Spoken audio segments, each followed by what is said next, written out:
Welcome to Nightmare Echoes. Listen, scream, and embrace your horror obsession. As we wrap up Season 1 with 57 episodes total, I want to say thanks to all my co-hosts. This has been a great year and I've had some fun conversation with people who have listened to the show both online and in person. Next week we start Season 2 and I'm excited for all the movies on that schedule. We start next week with The Babadook. But for now, a movie that any found footage fan should love, Wreck.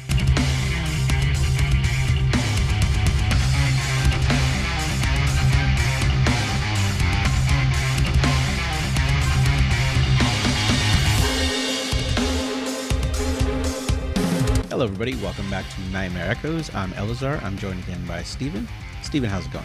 Hey, we're here to talk about Wreck, which is a very interesting movie. It was filmed in Barcelona, Spain. Is that correct? Right. It came out in 2007.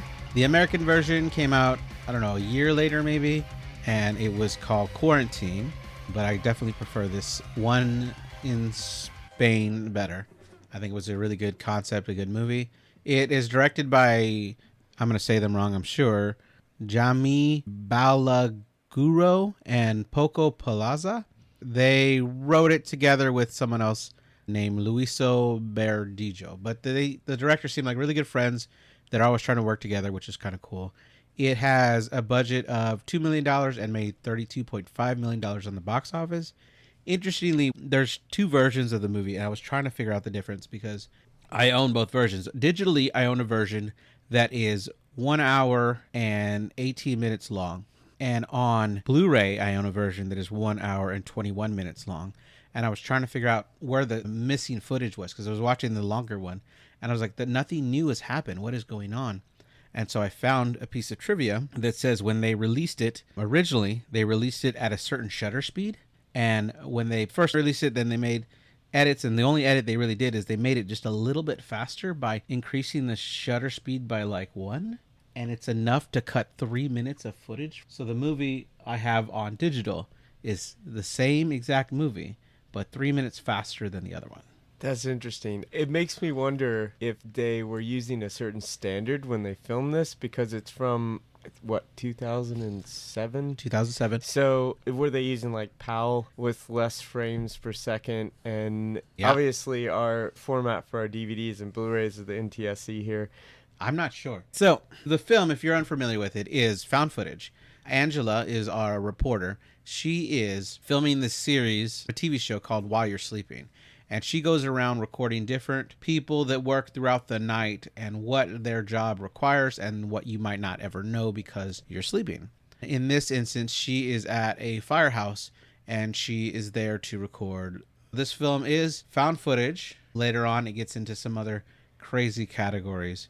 But I think it's good. Yeah, and the opening scene, it shows how they're doing this program while you're asleep. And they have the camera guy. They're doing multiple takes where Angela is the main character's name. And she's trying to do multiple takes of describing what they're doing and what's happening. Right. It's pretty cool. And there's takes where she's like, let me do that again. I want you to get this side of my hair because this is my better side of my hair. Which is funny. But her cameraman is Pablo, so he's there the most of the movie. But since he's behind the camera, we won't see him most of the movie. This fire station she's at is in Barcelona. One thing I love about this premise is while we get in a lot of found footage movies is why are they still filming? All this is going crazy. Why are they still filming? In this setup, I think it's really good because this is her job, right? Her job is to record this footage. So she keeps the entire movie telling Pablo, no matter what happens, keep recording. And so that's a theme throughout the movie. Like, you can't stop recording no matter what. And I'm like, and these people are lost in the forest. Why are they still recording? Why do they care? I like that you pointed that out. And I don't mean to jump all the way to the end here, but at the end, the closing scene, they have her quoted as saying, stop recording, basically. Right. She's interviewing Andrew, and she whispers to Pablo, if it's boring, cut the footage because we don't want to waste footage. Save the tape. Save the tape. But Pablo is recording her. Andrew is a real firefighter in real life, and he's really in charge of a fire station. And so they used him and his knowledge to record what a fireman actually would say on a tour if someone's coming to learn about the fire stations. I know I got to see these kinds of things when I visited with Cub Scouts in the past. You walk through, see their daily lives. You get to see where they eat, where they sleep, what kind of recreations they have. And that's kind of what she's doing in this scene. And then we meet some of the firefighters that she'll be trailing that evening. Right. A driver and I think 2 firefighters. Jose is the driver, if I remember right. And yeah. Manu and Alex are the firefighters. Yeah, she first meets them while they're eating a meal, and everybody gets excited that she's there. I can't tell if they're excited because there's a woman in the room or because she has a camera on her, but either way, everybody's getting overexcited. And then she's like, okay, we got to leave because they're not eating. We've distracted them. We have a scene where she is recording with Alex and Manu and asking them about what their night is normally like. What are the chances something bad will happen? Not that she wants something bad to happen, but it would make for more interesting footage if something bad happened. That just kind of gave me the chills because it's setting it up. You totally know something bad's going to happen. Yeah. They're just hoping that nothing bad happens. Apparently they filmed like hours and hours of this just walking around the fire station, this real fire station. A lot of the people were real firemen in the background. They told them, just pretend like we're not here. So there's one scene where they're walking down the hallway where people were sleeping. People were really sleeping in that hallway. And Hella is whispering. Yeah, exactly. And we get this one room where she walks in, and there are 2 fire women. And one runs off immediately, like she's too embarrassed to be on TV. One of those 2 women were actually a friend of one of the directors, and they let her be in the movie for just a second. This is so bizarre, yeah. So why was that funny to you, seeing though? It's just the way she ran off. It was like a moment of it being embarrassed. Like, why do you not want to be part of this film? Right. Yeah. You should be proud of being able to be in there and doing this work. But anyway, yeah, that was kind of weird. Yeah. So we have a scene where Angelika's sitting around for a little bit, and she's bored. She's wondering if this is going to be a bad episode. Then they find that a couple of the people are playing basketball, so she goes to join them. For this room, the way it's set up, right, it's on the second floor of the building, and at the far end is a fireman pole, so that if they have to run in during an emergency, they would run and slide down this fireman pole. But it's a basketball court. What are the chances that those basketballs fly down that hole? I'm worried that it's going to happen all the time. Like, all right, stop the game. Someone's got to go downstairs. You know what I mean? Like, it's a big hole in the ground. If you miss it, then it's not like there's like a metal bar. I wouldn't think you would put up a metal bar. So it's something to stop the basketball. 2 points normally for like a field goal. Yeah, if you have 3 point, what happens if you... It's 10 points, man. 10 points. That's funny. All right, so... I was going to say, this is the first part of the movie where I noticed the cinematography and sort of, I don't know if the director had suggested this or not, but during the basketball game, the camera's moving a lot. It gives you this sense of motion where you're moving around. Right. There's a lot of activity going on. And the reason I mention this is because this comes up later in the movie during some of the scenes that are in which the characters are trying to get away or there's a lot happening. And it gives you this sense of like almost urgency or like that they need to get away, like something is happening and there's a lot of motion and movement. So I thought that was pretty cool. Yeah, and I would also say that then any time that the camera's on and no one is holding it, that we can instantly tell that no one's holding it because the camera's just too still. Yeah. Which we do have those scenes as well. I don't know if I would want to watch this on a really big screen in a movie theater like IMAX. I'd probably be puking by the end. Just a lot of motion and movement. It's not the blood and the bodies being eviscerated. It's the motion of the camera, man. I'll tell you. No, I get it. All right, so then the alarm goes off while they're playing basketball. That blood's fake. The blood's fake. The alarm goes off while they're playing basketball. Angela doesn't know whether she should go down the pole or not because her cameraman cannot go down as well. So they run for the stairs, get there in time. While they're driving, we got Alex and Manu are in the front. Their driver, Jose. Angela's trying to do some takes of the show, introducing what's going on at the time. She wonders if she needs to redo a take because she says the wrong word. She might say alarm when she means siren. It's interesting because the directors didn't have them have an actual script. They had to like improvise this. And so there's a ton of footage of her just trying to make small talk like they're on the way to an emergency, but they drove around for a while doing this so that they could get the right amount of footage or the right words to pick in the end so they'd have something good for the movie. And they were filming her talking about this too, which I Yeah. would think that he would stop filming Yeah. to save tape. Yeah, And which then, is which and then they'd have this discussion, but it's all on tape. right, which makes us know that no one has after the fact edited this to be the show. Good point. Although it is like we're watching the episode of TV, just unedited. Yeah, like definitely found footage because Right. this is on the tape. When they get to the building, Jose stays behind at the door. They grab all this different types of equipment that they would use to like break doors down and break locks. We see the police are already outside the building. Alex and Manu run into the building with Angelica and her cameraman. Then when we get inside, there's all these people asking what took too long. It's like everybody in the building, for the most part, is downstairs, all talking at the same time. They're all panicking. They're all trying to say what's going on in the building. It's a little crazy and chaotic when they arrive. I sort of liked how the characters, as the residents in this building, I probably don't like it so much as it just provided an interesting dynamic to see how they stereotype and mention people. They do. And it's crazy. They basically talked about this crazy lady who's screaming, and she's some type of crazy cat lady. Yeah. Conchita. Then one of the first time of many, people are like, why are you recording? And she has to tell them, we have permission to be here, which will come up a lot. The police give a report that a woman looks like she fell. The firemen are talking about someone reported a scream. He says that there's a weird woman up there. She lives alone and she doesn't have any family. She has cats. So outside the apartment, there's another police officer and a tenant there. Before they're going inside, this other police officer, his name is Jorge, and he's asking about the camera now as well. Angelica and tells Pablo, no matter what, don't stop recording because we have permission to be here. Then we get the scene where we break into the apartment. So interestingly here, from the moment they got out of the truck to the moment they are at the door to get into the apartment is all one take. It was all filmed in one shot. There was no breaks. So it's not until they get into the apartment that the camera goes down for a second and comes back up that they use that to cut. And so much of this movie is a series of really long one takes. So the team would practice a lot without the footage being filmed. They would practice these really long takes.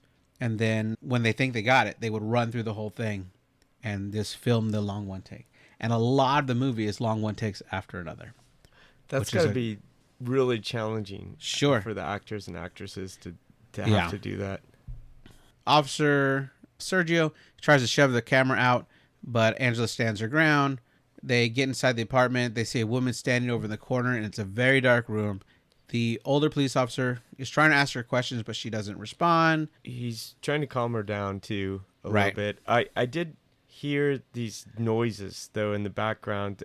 The lady, Conchita is her name, she's moaning, and there's almost like this chanting sound that can be heard, which was really creepy. Yeah. Anyway, continue on because the light from the camera turns on, and then you see she's covered in blood. Right. And the officers freak out that he's turned on the light. They're like, turn off the light, turn off the light. And then she leaps forward, starting to bite the older officer on the neck, and everyone else jumps on to try to take her off of him and subdue her. And he was just, like I said, he was just trying to calm her down. This is an older officer, and he was being very professional, assuring her the ambulance was coming and everything, and she just goes nuts and bites him. Yeah, I wrote here that the funniest thing here in this scare scene is that the fireman Mano is trying to pick up the older officer. He slaps the younger officer to get him to help so they can get out of the room. Which, I think, it's funny. Like, hey, you're a Wake up. professional. Right. On the way back downstairs, Angelica tells Pablo to tape everything or she will kill him. The lights cut off for a bit. Everyone screams and someone turns the lights back on. We hear an ambulance approaching, but when they get downstairs, the tenants are reporting that they are not allowed to go outside the building and the doors have been locked from the outside. Officer Sergio asks for an explanation, but they're not given one and just told they're not allowed to leave. They ask if one of the men is a doctor and he reports that he's an intern. So after the lights go out, the residents report that they won't let us out. Right. Then I think Mary Carmen, she reported that her husband has gone out to get antibiotics for their daughter who's sick. But yeah, they're trying to figure out why the police have blocked off the street. Right. Outside. So this guy that's both a manager and an intern doctor tells everybody to lay the body of the older officer on the stairs. Well, it's like there's a flat section on the stair, like you go up 4, there's a flat section, and then it goes up again. They lay his body there. Angelica takes off her jacket to try to use it to help stop the bleeding. They all seem to be panicked, and Officer Sergio is now in charge, but he's just a young officer that doesn't have the experience and isn't sure what he's supposed to be doing. He's just trying to maintain order at this point, but it's almost like a shouting match between him and the residents. Right. And it's that confusion. And I think if Mary Carmen, who was talking to her husband on the phone, who was out to get the antibiotics, Right. hadn't mentioned that they had blocked off the street, Yeah. it might have been a little bit more calm. But it's obvious to the residents they're stuck in the building, and there's mass confusion. Right. And if we didn't say it yet, they got the antibiotics because their daughter is sick. Okay, over the loudspeaker, a voice comes over saying that for health reasons, the building has been shut off from the outside, and people inside should listen for instructions for the police officer who's already in the building. So they start asking him, Officer Sergio, questions, but he doesn't know anything. He demands that the camera be shut off because I think right now he's just embarrassed because he doesn't know anything. But she says that the camera's here. The camera needs to stay on because people deserve to know what's happening. But the camera does cut out then. Does I it? guess, because I guess Sergio probably convinced them or forced them to turn it off for a short period of time. And then there's sort of a break. To your point, they were filming these long scenes. Yeah. So then there's a break. It seems a bit choppy. Then I was trying to figure out, somehow they wind up back upstairs in Conchita's apartment or something. Well, in the scene that the camera cuts off, it's the little girl that turns it back on. Are we there already? No, not yet. Okay. This is there's a young woman, a young girl stumbling down the hall, hitting the walls in Conchita's apartment. And Conchita charges down the hallway. Okay. And the officer, Sergio, shoots Conchita now. And it's not clear, like, where did this young girl come from? And why were they back in the apartment? Yeah, so there's a little bit of a choppy scene. The firefighter falls first before this happens. Okay, that's where I forgot about that. So Fireman Mano screams for them to focus on the fact that a man is dying, and then they ask what's behind the big door, and he tells them that it's a textile workshop. Tenants try to help him open it, but Officer Sergio orders them to back away, and then tries to stop Mano from opening the door. Mano tells them he's trying to save his partner's life by getting him out the back way. And then Marie Carmen, holding her daughter, Jennifer, says that her husband's outside and that she has him on her cell phone. Mari says the police are surrounding the building and they won't let her husband back in. In the middle of saying this, that he's buying medicine for her daughter, we hear screaming start. Then this amazing scare, Alex hits the floor, being thrown by Conchita. We're assuming that, yeah, because he fell down the stairwell. Right. And he's thrown down, I thought to his death, but he didn't die here. He's just badly injured. They argue whether or not to move the body. They hear more screaming from upstairs.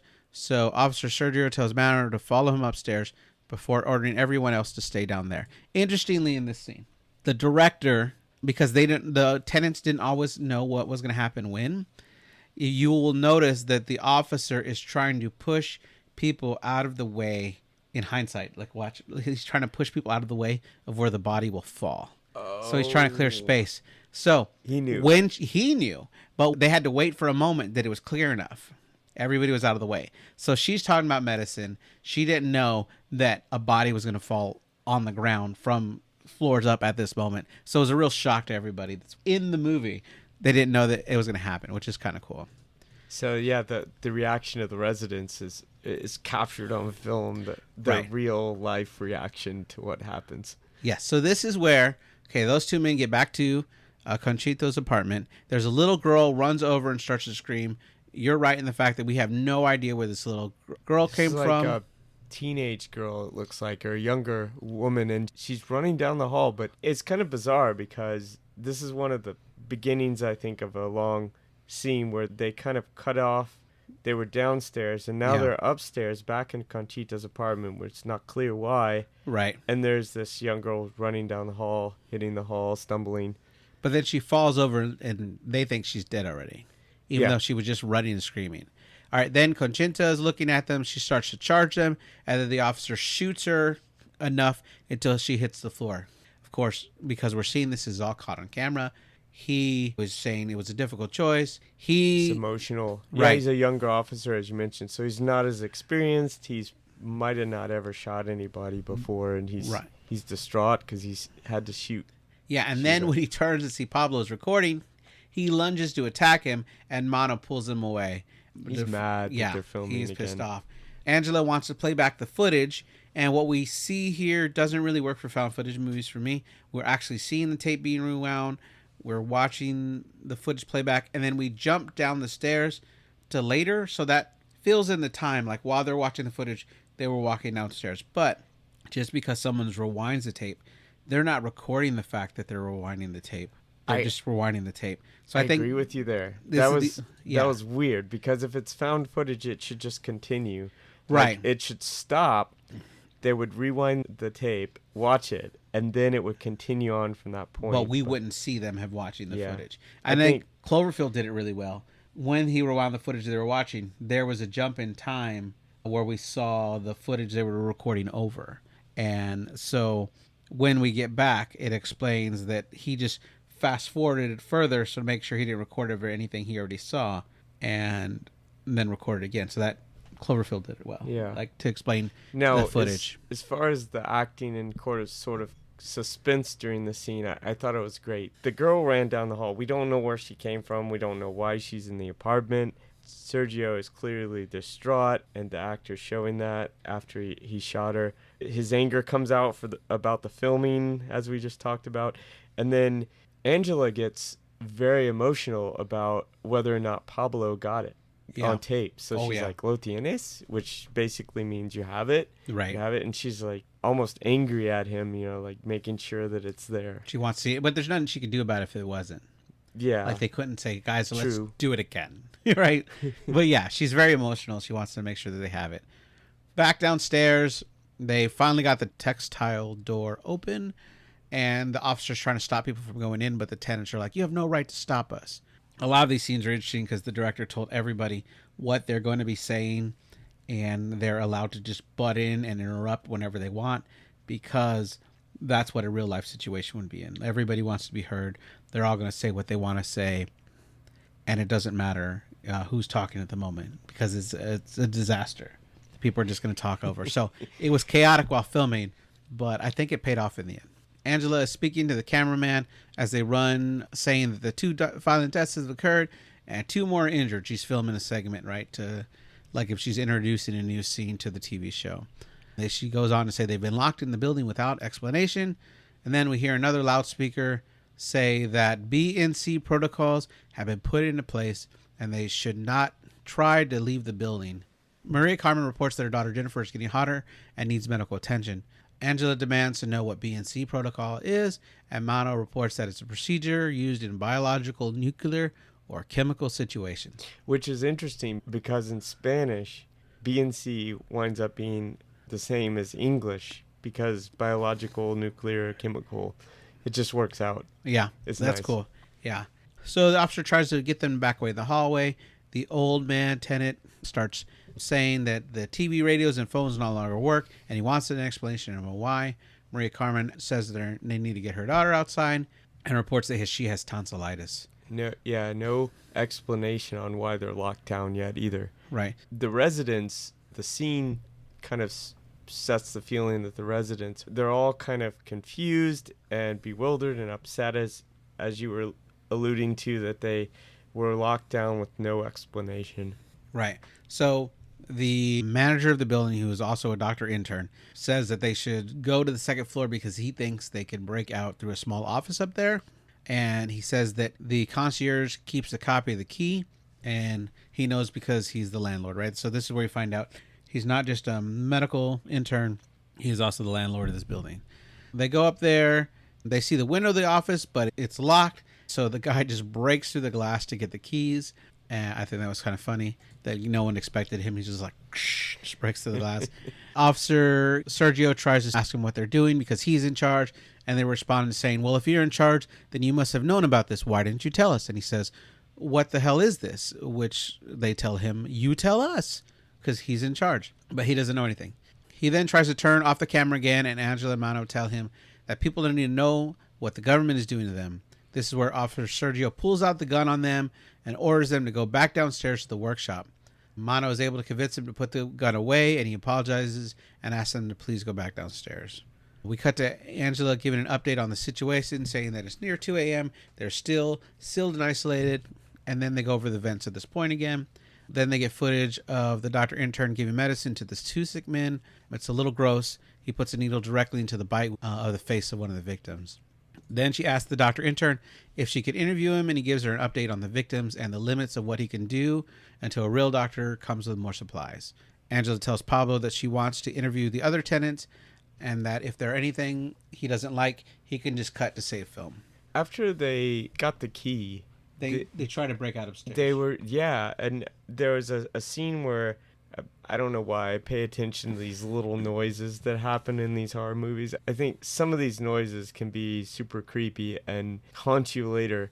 But there's like this throbbing, humming noise, and it was from the helicopter. Because when they go out, they notice they've sealed off the upstairs, and there's a helicopter noise. But this throbbing humming then starts coming back. Like later, you can hear it in the background, even during these interviews.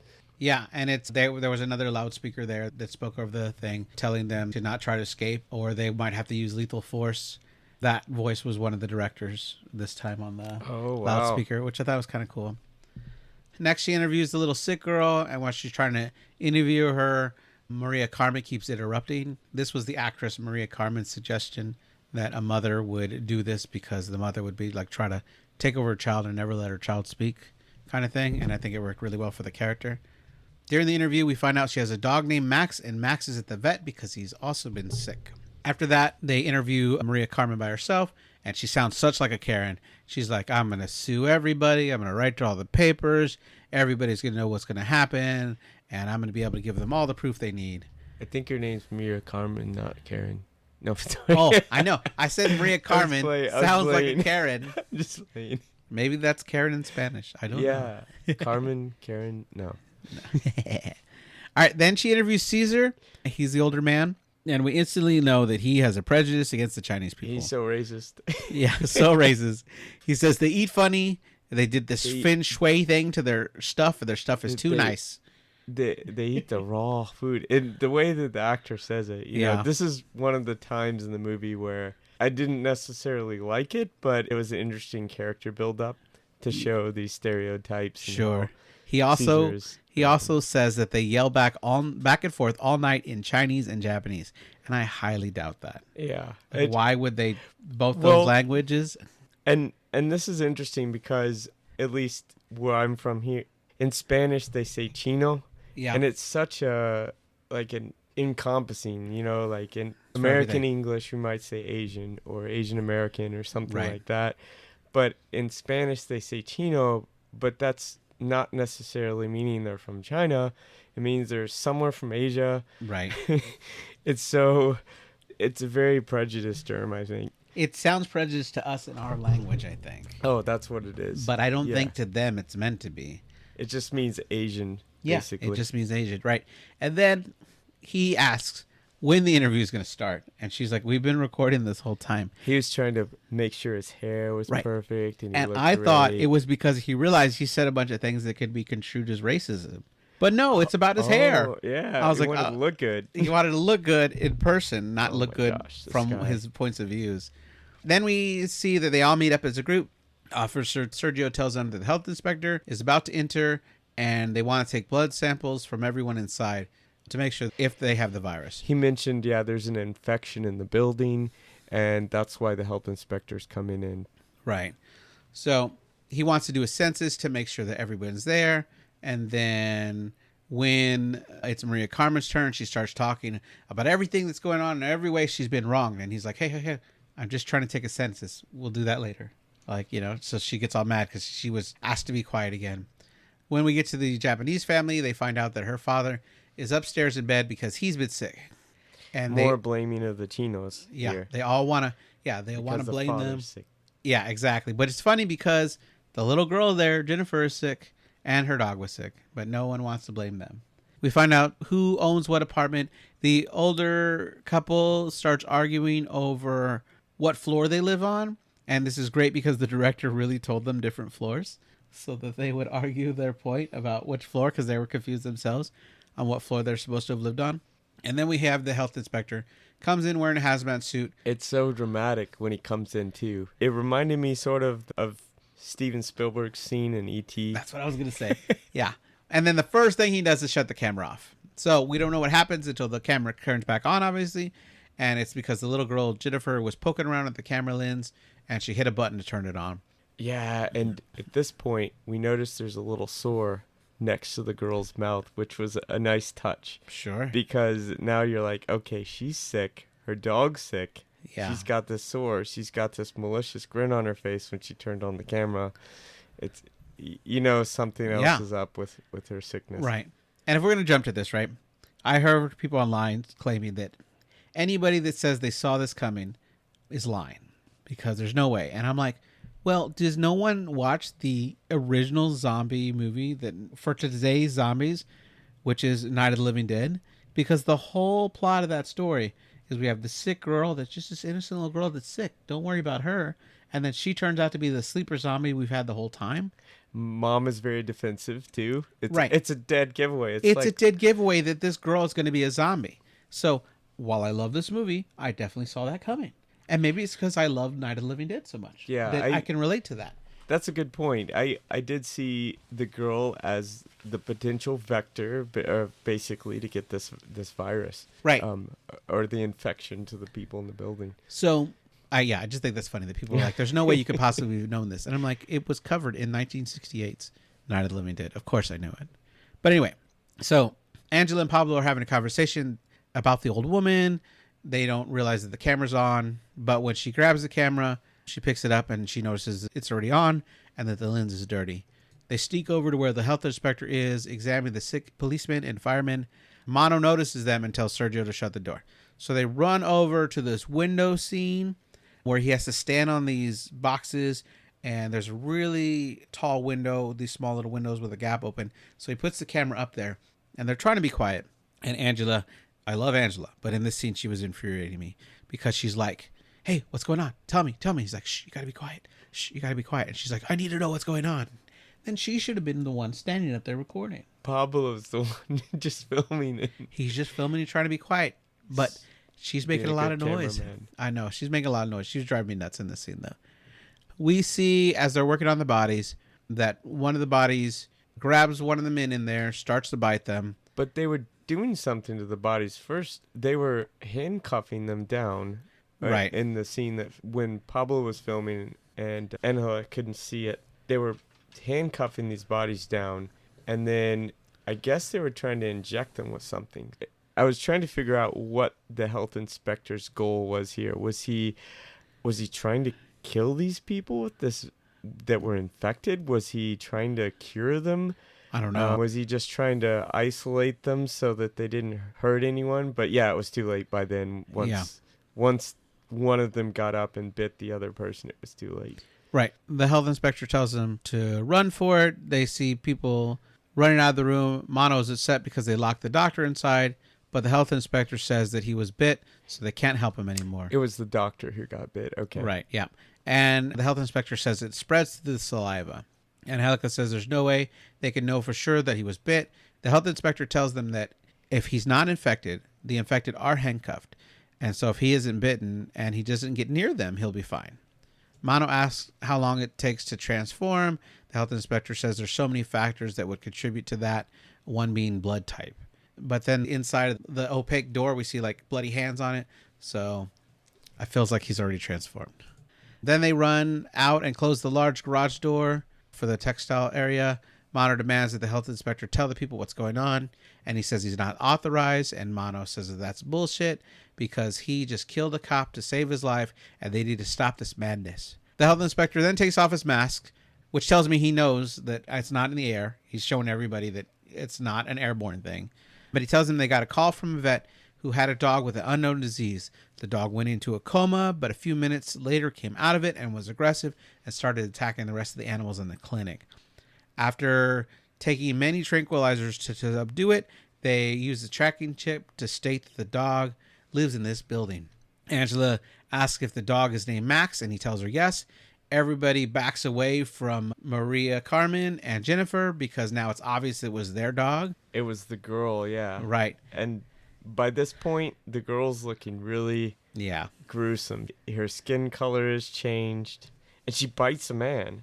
Yeah. Well, I think right before that, though, right? Maria Carmen tells everybody it's tonsillitis, and Caesar, the old man, says, "Bullshit, tonsillitis." And so, yeah. So they back away. Then Jennifer bites her own mother's face. She bit her mom, right? And then she ran upstairs. Yep. And starts biting others. Yeah. It's all taped too, so Pablo's getting all of this on tape. Yeah, Jennifer runs upstairs. The group stops Maria Carmen from running after her by handcuffing her to the stairs.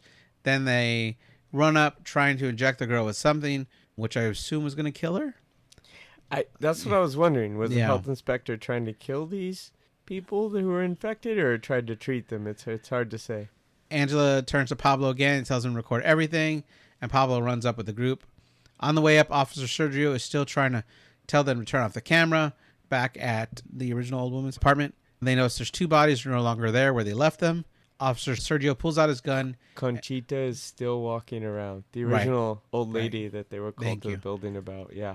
When they find Jennifer, Officer Sergio tries to calm her down to inject her, but she bites him while Mano tries to help him out, and even Pablo seems to try to help while he's still filming. They end up abandoning Officer Sergio and make a run for it. On their way out, that old woman, Conchita, comes out, and Mano... So Conchita's coming from upstairs. Yeah. And others are downstairs coming up the stairs. Yeah. And they're sort of trapped in the middle here by both groups of infected. Yeah. So then they start head down. Well, all the tenants are running up. Mano tells them they can't go down there. But he does get down there. Angela, who had stayed downstairs with the group, points that the door is now open and those infected are inside are bursting out. They fight to keep the door closed.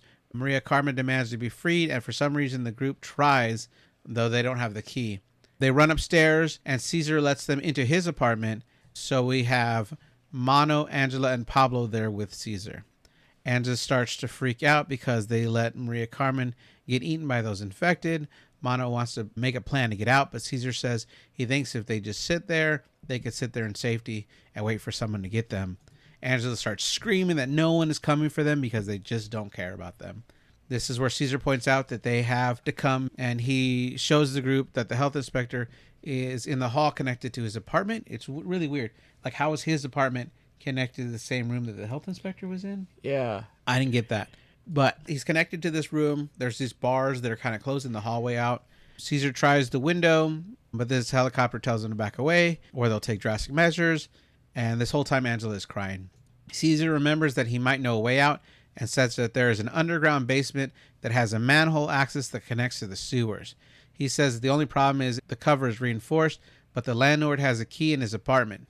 Just then they notice how close he was standing to that gate, and the health inspector grabs Caesar and eats Caesar. It's too late. He bit Caesar. And all during this conversation, the health inspector knew what was happening to himself. So he locked himself. But Caesar, being caught in the moment, I think, was just having the conversation and got too close. Right. I did want to mention, during all of the chaos during the scene, the cinematography gets jagged and sort of like the basketball game from earlier. Yeah, right. And I thought that was really cool because they're trapped in the middle. They're running back and forth. They're trying to get into the landlord's apartment to get the keys and stuff. And it's chaos. And the way that the filming was done shows that chaos, gives the audience a feeling of that chaos just from the movement of the camera. Right. They run out of the apartment. They're unsure whether they should go up or down. And then Angela wants to go for the key, but she's struggling to remember which floor the landlord lives in because it was said during the census. Then they remember the landlord's name, so they want to go check on the mailboxes. Then the Japanese man infected comes up and attacks Mano, who punches him in the face before twisting his neck. Then they go to the first floor to see Maria Carmen's bloody on the ground, still handcuffed to the stair. They find that Gilliam, the manager, doctor, the intern, right, yeah, lives in floor 2B. And so then they go up. Maria Carmen is standing up again, and they have to be careful to get past her because she's infected. On the way up the stairs, they're attacked by someone, but I'm not sure who. And Mono takes her out, but Angela is convinced that she was bit, although Mono assures her she was not. They have to pick Pablo up off the floor. When they're able to get into apartment 2B, they can't find the light switch. They ask Pablo to use the light on the camera, which I know we talked about during Cloverfield, how it's a cool technique. It is. In found footage. And during the scene where they're looking for the keys in this apartment, the audio cuts out at some point. The audio has kind of been flaking. Yeah. But I thought it was more impactful at this moment when the audio cut out. You're like, oh, what's happening? Yeah, I think it's to let us know that the camera's been through some stuff. Mm-hmm. And unlike Cloverfield, this camera is not invincible and has taken damage, which I think is good. Yeah. It's good? If the camera's bad? I mean, it's good that the movie doesn't have an invincible camera. Oh, right. It sucks for the character, but it's more realistic. Like, very, very. It's not going to fall out of a helicopter and survive. Right. Right. Yeah. Yeah. That was crazy. Once the light is on, we see the Japanese woman is there, and they have to fight her now, which Mono does with his fireman mallet. Once that's over, they use the same mallet to break into the landlord's apartment to find the keys. After digging through like 12 drawers, Angela finds a big mess of keys and takes them all. What's funny about this scene is the director didn't tell them where the keys were. He said, hey guys, I hid the keys in the apartment in a drawer. Go find them. So they're just digging around. They go in different places until they found it, which is amazing. Now, that apartment was super nice. I liked all the antique style furniture, and it looked really nice. And they're just ripping it apart to find the keys. Yeah, I love that. As they leave the apartment, they look down and they see Mono is now affected. And many of the others infected are around the stairs and looking up. And I felt a little cheated. Like, no, why did Mono get infected? I liked him so much. Oh, yeah, he was a favorite character for sure. And so then everybody looks up and starts chasing them. And I think it's because the camera light was still on that it attracted them. So Angela and Pablo both make the decision to go up to the penthouse, figuring that they have the key on that ring. Of course, Angela drops the keys, but gets lucky enough on the third try to get the right key. They slam the door right as the infected Officer Sergio would have gotten Pablo. Angela is panicking, and Pablo can't turn on the light anymore. He says there's no light in this penthouse apartment that they've gotten into. Yeah. So, and the camera on the light is broken now. Yeah, and the camera on the light is broken. Pablo doesn't think it's going to be a problem, though, because no one should be in there. But Angela is definitely panicked. Right. And they're trying to figure out the best way to deal with this. So since the light is broken on the camera, they can't get the light switch. Pablo turns on the night vision on the camera, and I thought this was the best scene. I liked... Right. We're skipping a little bit. I apologize. Okay. Sorry. Go ahead. So he does get the light working one more time, which lets him see all these articles. Right. Okay. So in this apartment... Thank you. Yeah, you're good. Angela finds all these articles about the Vatican investigation of a possessed little Portuguese girl named Tristina. These are all things you could read if you pause it and everything. I just looked it up online. The walls are covered with these articles, right? So we find other articles about Tristina before hearing this big noise coming from above them. Angela finds more medical records about Tristina with diagrams about an infection that does something to the brain. She also finds a real tape. Yeah. And if we know anything from the Evil Dead movies, you don't listen to those in movies with Walking Dead things. They have the reel-to-reel, but they also had laboratory equipment. Yeah. Scattered throughout this penthouse. So the walls are covered in these eerie articles of this girl from the Vatican and such. And then there's some that talk about possession. And then at some point, Angela notices the picture of the girl looks a lot like Jennifer. Yeah, and like how infected she was and sick. Yeah, it was very similar kind of look, which got me wondering when I was reading through some of these articles, and it sounded like you looked them up so you can provide some more details. But when some of the articles and the work there got into whether or not a vaccination could be found. So I think in the reel-to-reel, there's some more details. Yeah, the reel-to-reel goes on saying they were given a case about this little girl to try to find a vaccine. But eventually he concludes that it was all a mistake and they just needed to kill Tristina. The man on the tape says he decided to seal Tristina in the room she was kept in, and that it should be enough to keep the disease in place. And from what we could tell, it looks like the room that she was kept in was this apartment. Then the door leading to the cellar it had kind of, The they attic. noticed it. Yeah, the attic, right? Mhm. Oh yeah, wrong direction. The Yeah, door leading to the attic was right above this penthouse apartment, and they noticed it with the camera light. But there was something else that crossed my mind during all of this talk about the vaccination, uh, whether or not the health inspector was trying to basically put down, to put it nicely, the people who were infected, sure. or did they have some type of vaccination? But that question's never answered, Yeah, and we would never know. But it's clear that they're not in a good place right now. yeah, it's not good. So Pablo wants to go up and look at what's up there because he says there might be an access to the roof so they can get out of there. As he puts the camera up, it's a pretty cool scene. He looks one way, he spins the camera all the way around, and when he gets to the last part of the circle, all of a sudden there's an infected boy there. Is it the boy or is it the girl? Is I it think that it's a little Portuguese boy. girl? It's hard to tell. Yeah, I think it's a little boy who hits the camera. Then the camera hits the ground, the light breaks again.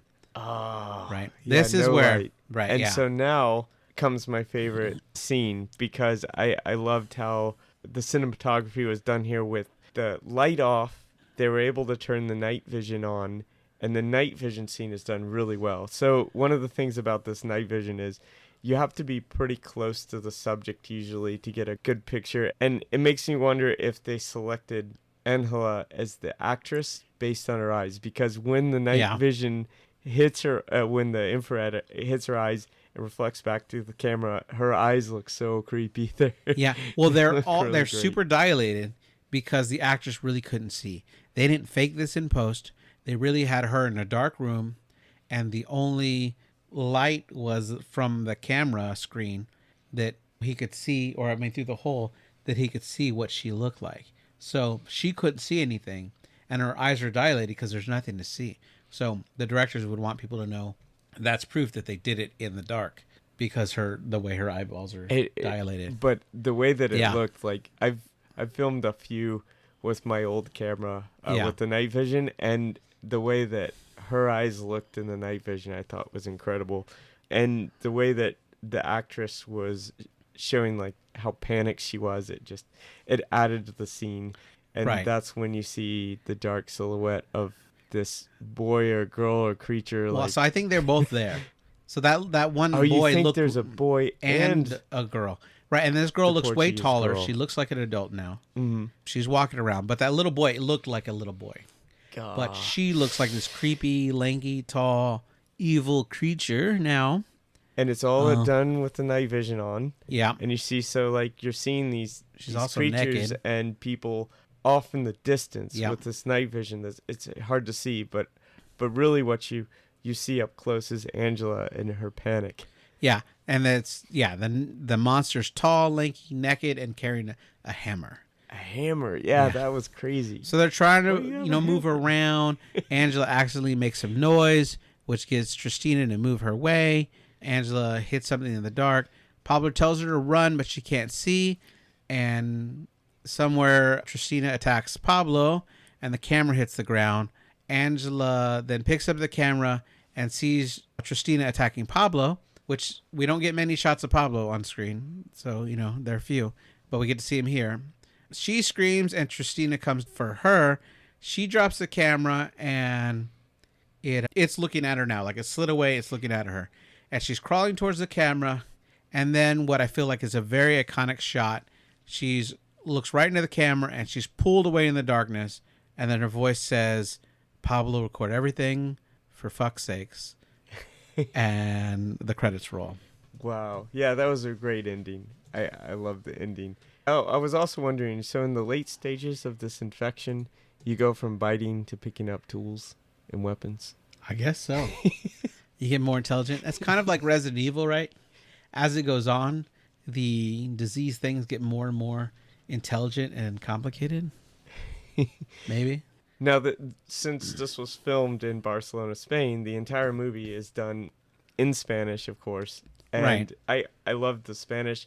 I did find that the English subtitles, I'm not fluent in Spanish, but I do pick up things here and there, and Sure. most of the stuff I picked up as a little boy were bad words. Yeah. So I noticed some of the translations were kind of off. Like, for fuck's sakes, I think what they really said was por tu puta madre, which is like for your whore mother, basically. Oh, man. Some interesting facts from the commentary. The actors that played Mono and Alex lived with the firefighters for a few days so they could form a bond with them and feel like they were one of them. Oh, interesting. The woman in the firehouse that walked away because she was embarrassed was played by Anna Prats and is a friend of Poco Plaza. So they let her have a small cameo here, and that's why she walked away in the scene without saying anything. Okay, from the moment that they're leaving the fire truck to when they get into Conchita's apartment is all one take. Directors were hiding in the room of the apartment. They had to coordinate a lot as a lot of characters joined during the scene, including all the tenants and the police. And since the actress playing Conchita didn't know when they would bust through the door, she had to be in character the whole time during this one take until the moment that they got in there in this incredibly long one shot, which is pretty cool. Like, just remain in character. Yeah. The whole film was filmed in chronological order, which is rare for movies, but it helped the characters know what has happened to them and what is about to happen I to them. like the character development for sure. Yeah. It was really well done. You like the bad characters as well as the good in this one. Yeah. I was going to say some of those other words that they were using, like the translations. If I was fluent in Spanish, I think I would have enjoyed watching this movie better. Yeah. Because just some of the words that I caught, like they would translate, por favor, as come on. It's like, come on. That's that means please. And then, some of the curse words, mierda, of course, is like sort of like shit, and that was used frequently towards the end of the movie. Yeah. But I did like it. I thought that this was truly a gem of a movie from Spain. Yeah. One cool fact is the woman playing Teresa, the woman of the older couple, was found mopping while they were having lunch one day, not understanding that the blood had to stay on the floor for continuity reasons. So she was like, it's in her to clean, right? She was like, oh, I'll clean this mess up. But they were like, no, don't do that. So there's a scene where they're interviewing everybody. She's sweeping in the background because to appease her, they let her, here, look, we'll let you sweep in the background during this scene so you clean some of the dust, because it's just part of who she is to want to clean. And I thought that was funny. The directors say they based a lot of the characters' xenophobia on neighborhood meetings that they've had in real life, in real neighborhood meetings where people are just racist. You could see that coming out, and you've got Mary Carmen as a Karen, quote unquote, right? And you've got this Caesar is sort of this racist older adult. And male. while we both looked at the scene and thought E.T., that was totally their goal. They called this their E.T. moment. Oh, wow. Which I think was kind of cool, right? That's what I saw.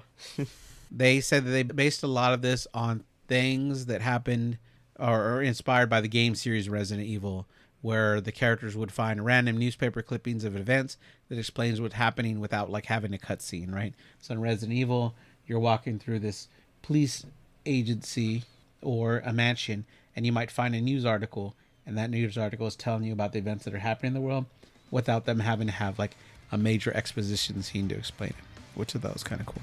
But yeah. So who did you find more annoying, Officer Sergio or Maria Carmen? Maria Carmen. Yeah. She drove me nuts. What did you think?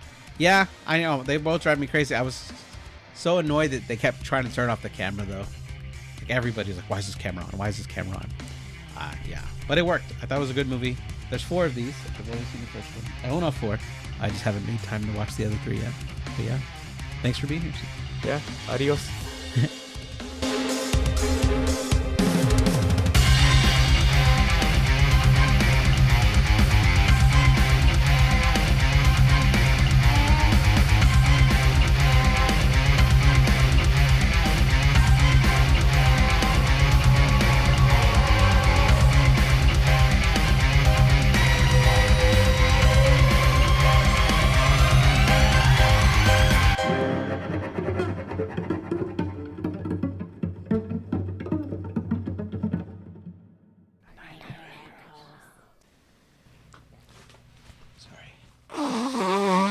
There's nothing there.